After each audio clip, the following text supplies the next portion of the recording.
Kitab Obadya pasal 1. Nubuat tentang Edom. Penglihatan Obadya. Beginilah firman Tuhan Allah tentang Edom.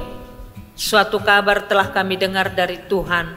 Seorang utusan telah disuruh ke tengah bangsa-bangsa. Bangunlah, marilah kita bangkit memeranginya. Sesungguhnya aku membuat engkau kecil di antara bangsa-bangsa. Engkau dihinakan sangat. Keangkuhan hatimu telah memberdayakan engkau. Ya, engkau yang tinggal di liang-liang batu, di tempat kediamanmu yang tinggi. Engkau yang berkata dalam hatimu, siapakah yang sanggup menurunkan aku ke bumi? Sekalipun engkau terbang tinggi seperti burung Raja Wali, bahkan sekalipun sarangmu ditempatkan di antara bintang-bintang, dari sana pun aku akan menurunkan engkau. Demikianlah firman Tuhan.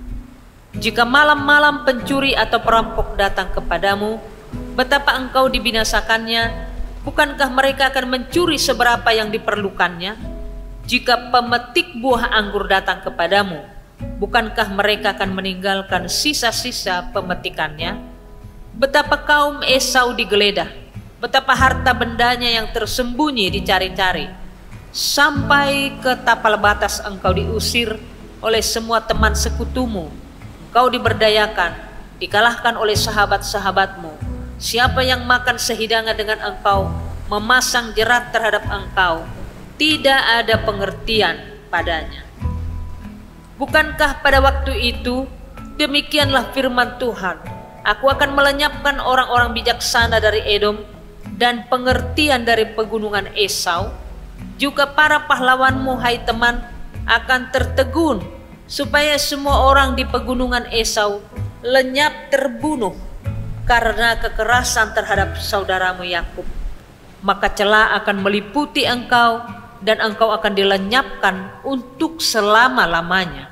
Pada waktu engkau berdiri di kejauhan, sedang orang-orang luar mengangkut kekayaan Yerusalem, dan orang-orang asing memasuki pintu gerbangnya dan membuang undi di atasnya, engkau pun seperti salah seorang dari mereka itu.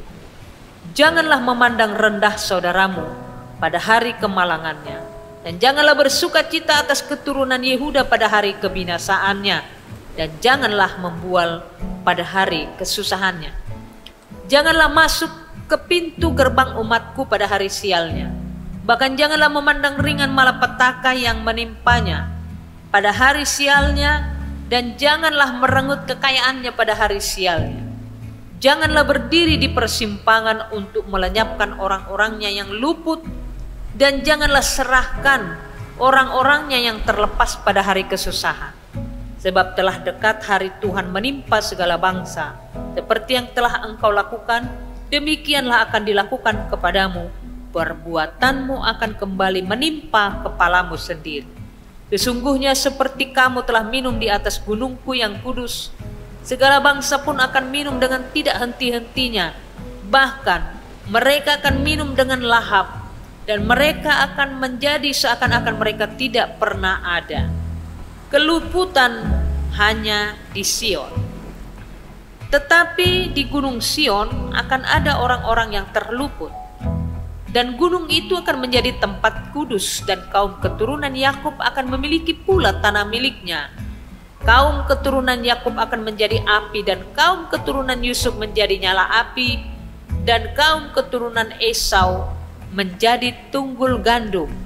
Mereka akan membakar dan memakan habis sekaliannya, dan dari kaum keturunan Esau tidak ada seorang pun yang terlepas. Sebab Tuhanlah yang berfirman demikian. Maka orang-orang tanah Negeb akan memiliki pegunungan Esau, dan orang-orang daerah bukit akan memiliki tanah orang Filistin. Mereka akan memiliki daerah Efraim dan daerah Samaria, dan suku Benjamin akan memiliki daerah Gilead.